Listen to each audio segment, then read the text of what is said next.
Connaissez-vous la French Tech?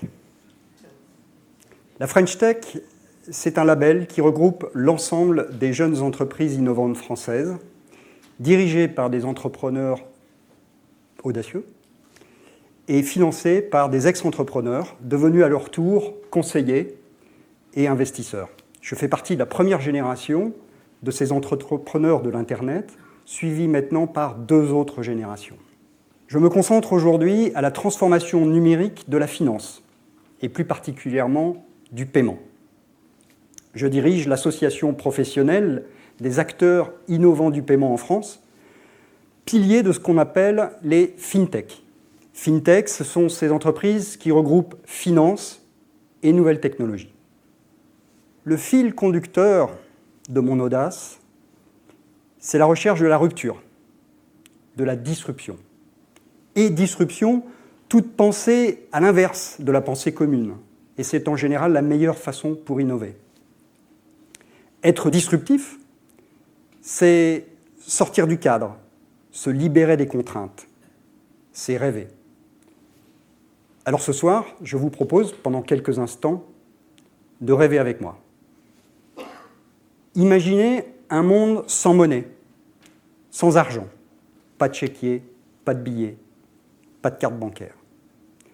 Ce monde a existé pendant des millions d'années. Pour échanger, les hommes faisaient du troc. Ils échangeaient pommes contre vin, vin contre charbon. Avec l'avènement de l'ère agricole, l'homme a spécialisé sa production, il s'est sédentarisé, il est devenu de plus en plus dépendant de ses échanges avec les autres. Alors rapidement, le troc est devenu une contrainte. Il a fallu inventer autre chose. L'homme fit alors une invention extraordinaire, probablement la plus grande invention de l'humanité. Une révolution purement mentale. Il inventa la monnaie, c'était il y a seulement 5000 ans. Et monnaie, tout ce que les gens, tout ce que les hommes veulent bien donner comme valeur d'échange. Au début, la monnaie, c'était des coquillages, du grain, du blé. J'ai ici un coquillage dans ma poche. Oui, alors c'est une coquillette, mais nous sommes dans un rêve. Pour échanger, les hommes donnaient ces coquillages, ces grains de sel, ces grains ce blé, mais aussi ce bétail. Aujourd'hui, dans nos prisons, les prisonniers s'échangent encore des choses en valeur de cigarettes. Ce n'est pas qu'ils s'échangent des cigarettes, c'est qu'ils s'échangent des objets en valeur de cigarettes. Aujourd'hui, bien entendu, nous utilisons les pièces et les billets, comme ceci. Cela existe depuis 2700 ans. La monnaie, depuis ces 50 dernières années, a subi 2 profondes mutations. La première, c'est l'abandon de l'étalon or. L'étalon or, c'est cette part or que la monnaie représente sur les avoirs déposés en banque. L'étalon or a été abandonné dans les années 70 à cause de la financiarisation de l'économie et notamment à cause de l'inflation. Mais plus important encore, dans les années 80, l'arrivée de l'ordinateur a complètement révolutionné nos échanges et a eu une demande d'accélération de ces échanges fondamentale. La monnaie traditionnelle, pièces et billets, ne pouvait plus suivre. Nous avons donc inventé la monnaie électronique et les cartes bancaires.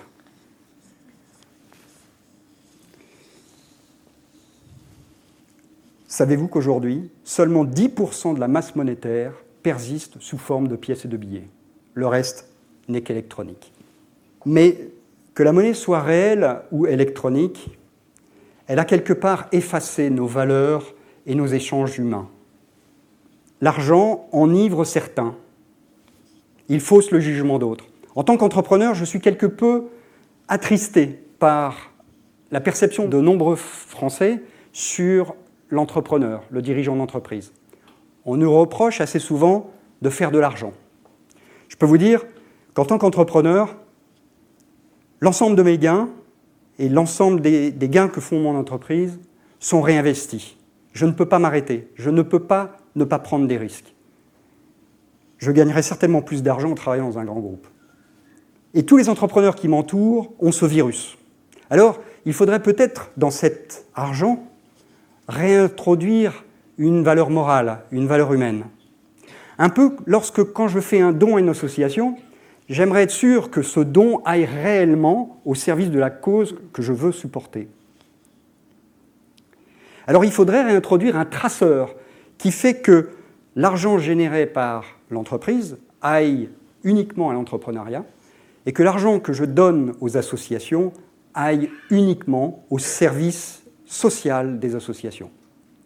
Eh bien, c'est tout à fait possible, avec la technologie, et notamment grâce aux crypto-monnaies et à la technologie sous-jacente qui s'appelle la blockchain. La blockchain permet, en plus d'une valeur de la monnaie, d'ajouter une valeur humaine, une valeur d'échange, une chaîne de confiance et de traçabilité.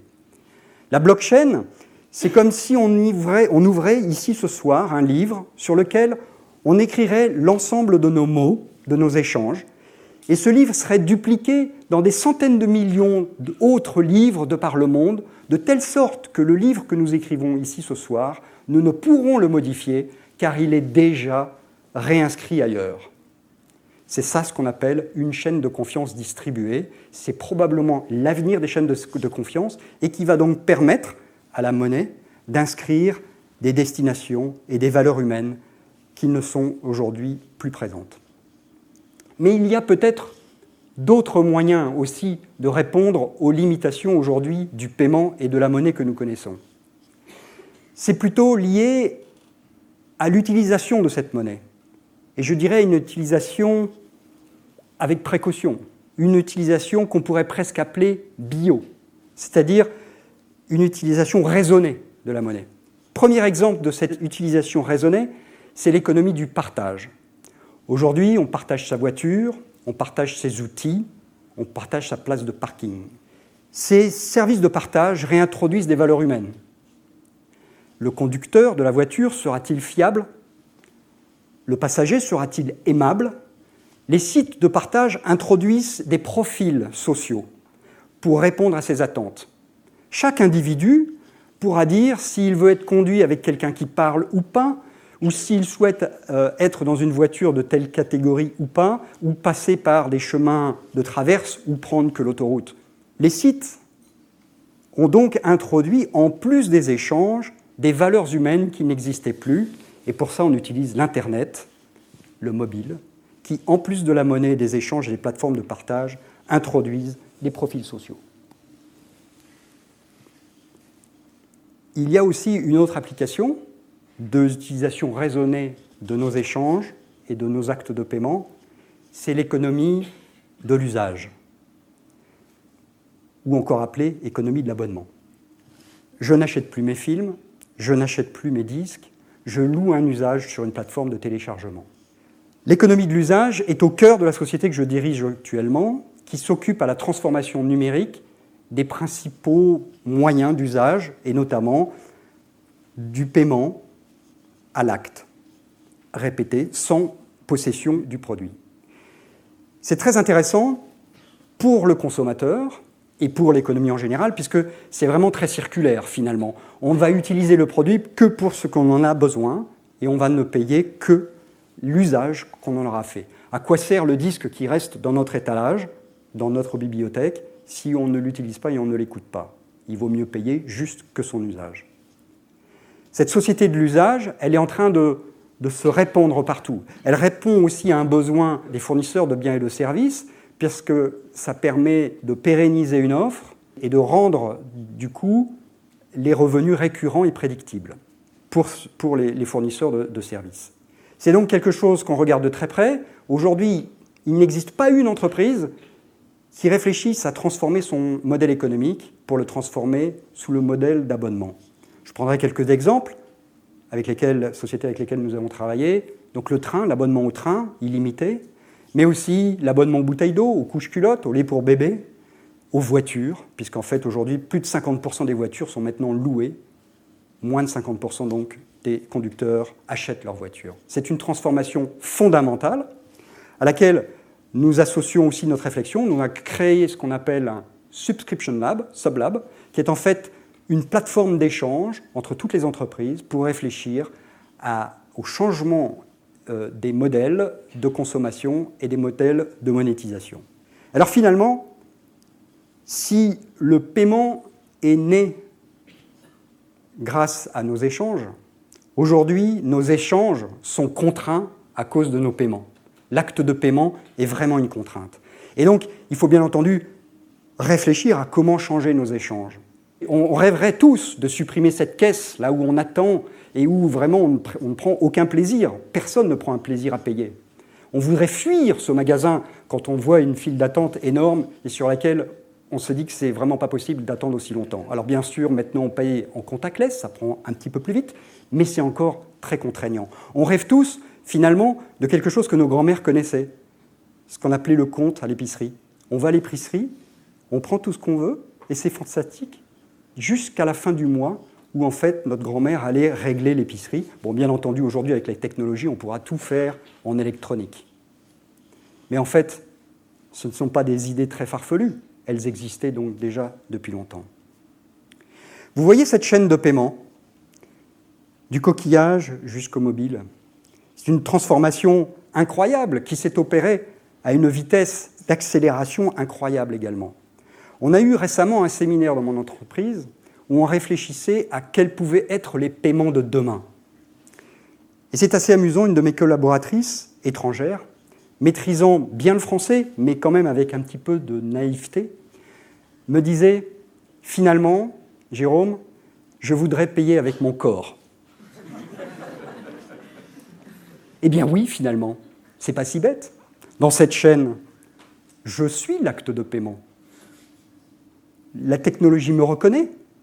Les caméras voient mon visage, mon iris, mes doigts. Pourquoi dois-je utiliser des terminaisons en plastique pour payer? L'avenir du paiement, c'est nous. Merci.